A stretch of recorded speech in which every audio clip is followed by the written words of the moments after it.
Hello students.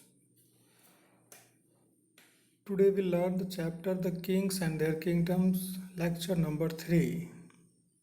In earlier lectures we have discussed about how kingdoms emerged and also about some kingdoms like Rashtrakutas, Pallavas, Gurjar Pratiyats, etc. Today in this chapter we learn the tripartite struggle between Gurjar Pratiyats, Rashtrakutas and Palas. The struggle between the three powers, Gurjar Pratihars, Rashtrakutas and the Palas. What are the reasons behind this struggle? Now we understand the reasons. They fought with each other to acquire control over Kannauj. Why they fought for Kannauj? Kannauj was considered a hub of honor on the fertile plains of the northern India. It was a center for trade and agriculture flourished in this area. As it was the three dynasties fighting among each other, it got the name of tripartite struggle.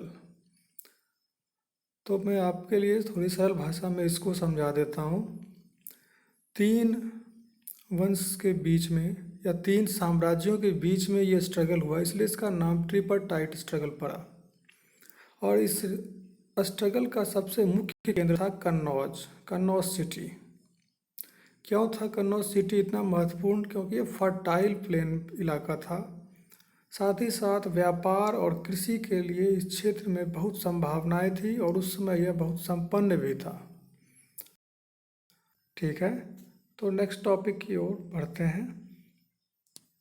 The seesaw battle kept weakening them over a period of time. They did not realize this, and eventually rulers from other dynasties captured the territories of all three, and these dynasties perished in near simultaneously.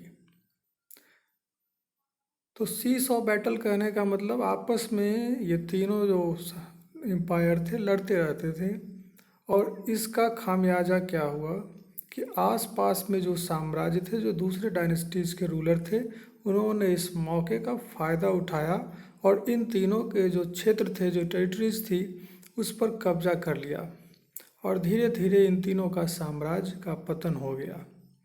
The real power passed in the hands of Chandelas, the Chauhans, the Parmars and other dynasties, all of whom are considered to be the Rajputs.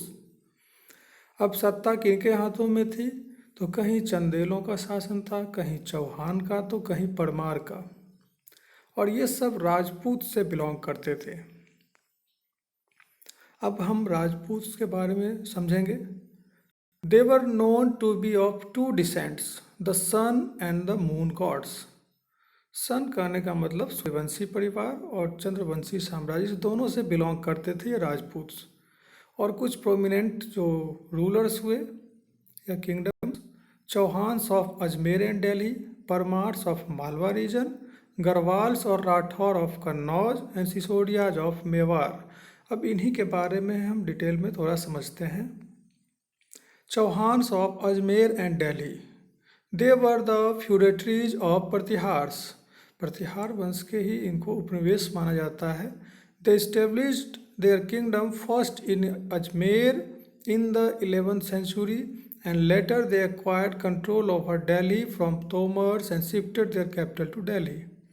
तो सबसे पहले इन्होंने अपना kingdom Ajmer में बनाया जब शुरुआत में ये बसे, और धीरे धीरे जब इन्होंने दिल्ली पर कब्जा किया, तोमर से इन्होंने शासन उसका हटाकर जब कब्जा किया तो अपने कैपिटल को दिल्ली शिफ्ट कर लिया। Prithviraj Chauhan was the most famous ruler of this dynasty, और इस चौहान वंश का, चौहान साम्राज्य का सबसे मुख्य और फेमस जो रूलर था वो था Prithviraj Chauhan. He fought to battle of Tarain with Mohammad Ghori. Mohammad Ghori के साथ इनके दो युद्ध हुए। पहला युद्ध 1191 में हुआ, यहाँ पे मिस्टेक से 1911 लिखा गया है। It took place in 1191। It was fought between Prithviraj Chauhan and Muhammad Gauri. Gauri was wounded and defeated, which caused his army to flee. इस पहले बैटल में गौरी बुरी तरह घायल हो गया और परास्त हो गया, लेकिन उसकी सेना भी भाग गई। पृथ्वीराज ने उसे माफ कर दिया। Second battle of Tarain, it took place in 1192, just after 1 year. Once again between Prithviraj Chauhan and Muhammad Gauri, Prithviraj Chauhan was captured and slain. इस सेकेंड बैटल में पृथ्वीराज चौहान की हार हुई, इसको बंदी बना लिया गया।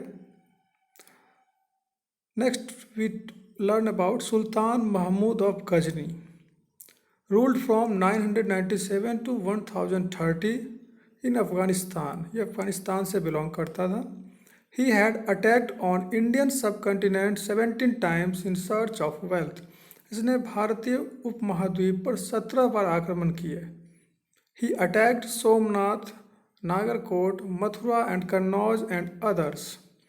इसका जो मुख्य टारगेट होता था वो थे भारत के जितने भी टेम्पल्स थे, मंदिर, उसमें सोमनाथ, नागरकोट, मथुरा, कन्नौज, ये सब कुछ खास मंदिरें थी वहाँ पर जो बहुत ही धनवान थी, उसको इन्होंने निशाना अपनाया। His repeated successful attacks show that how Indian kings were weak and indefensible. बार बार सफलतापूर्वक 17 बार इसने आक्रमण किया। यह बताता था कि उस समय जो भारतीय शासक थे वह कितने कमज़ोर थे, या उनका जो डिफेंस का जो तरीका था बहुत ही कमज़ोर था। Administration of the kingdoms, kingship use to be hereditary. अब जो साम्राज्य थे उसमें प्रशासन किस तरह से था, तो किंगशिप कहने का मतलब हुआ कि एक राजा के बाद उसका उत्तराधिकारी उनका पुत्र बनता था, ये हेरिटरी था, वंशानुगत। दे इंजॉयड अनलिमिटेड पावर्स, उनके पास ढेर सारी शक्तियाँ थी। दे टुक अपॉन द रोल ऑफ जज इन केस ऑफ डिस्प्यूट्स, किसी भी तरह की जो डिस्प्यूट्स क्रिएट होती थी, जो भी सामने आते थे डिस्प्यूट्स, उसमें न्याय करने का, फैसला लेने का अधिकार भी राजा के पास था। They used to appoint council of ministers to help them in administration and departments are allocated to them. तो मंत्रिमंडल का गठन भी राजा ही करता था, और किस मंत्री को कौन सा डिपार्टमेंट देना है यह तय करना भी राजा का ही काम था। These officials generally used to look after the law and order and collect revenue. अब इन ऑफिशियल्स का काम क्या था, तो कानून की देखभाल करना कि किस तरह से लॉ एंड ऑर्डर मेंटेन रहे, और साथ ही साथ राजस्व को कलेक्ट करना। Village use to be the smallest unit of administration and the headman use to look after the village.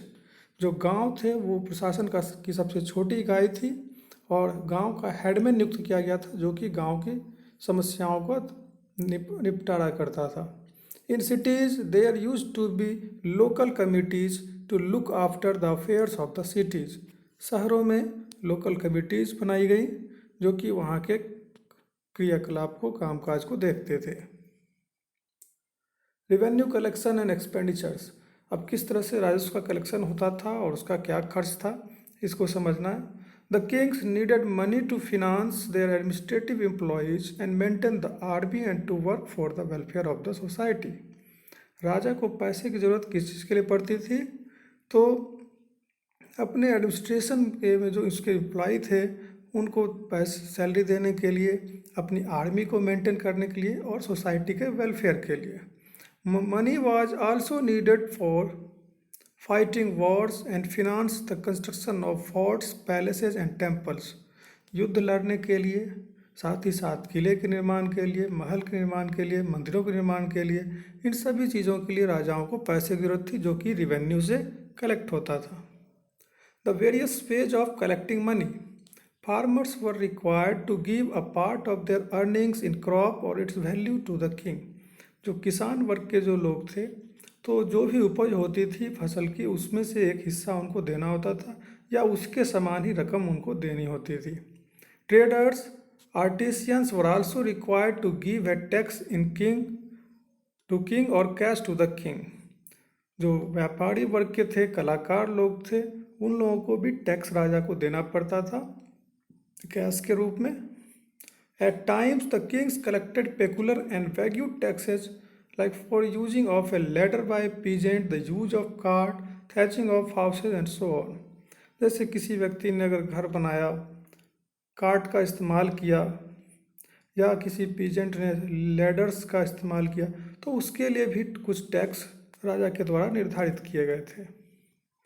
तो इस पार्ट में हमने मुख्य रूप से राजपूत जो किंगडम्स थे उनके बारे में पढ़ा। तो इस पार्ट में जो भी पढ़ाया गया उसको आप फिर से देखें एक बार और रिवाइज करते रहें। धन्यवाद।